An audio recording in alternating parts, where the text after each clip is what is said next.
খেয়ে নেব। প্রথমে আলুটা দিয়ে দেবো,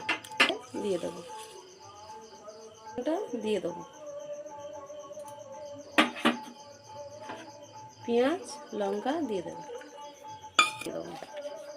স্বাদ মতো লবণ, হলুদ, একটু গুঁড়ো লঙ্কা অল্প করে দিলাম, একটুখানি গোটা জিরে, খুব সামান্য। সব উপকরণ একসাথে ভালো করে মাখিয়ে নেব। জল লাগলে দেবো, নাহলে দেবো না। কড়াইতে দিয়ে দেবো তেল, দিয়ে দেবো।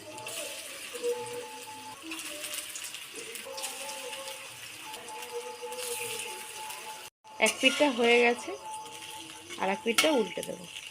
বেশি জোরে দেবো না গ্যাসটা, হালকা আঁচেই করতে হবে। ভালো করে উল্টে পাল্টে ভেজে নিয়েছি, তুলে নেব। আলু দিয়ে পকোড়া করে খেয়ে দেখবেন, মানে বড়া, খুব ভালো লাগবে খেতে।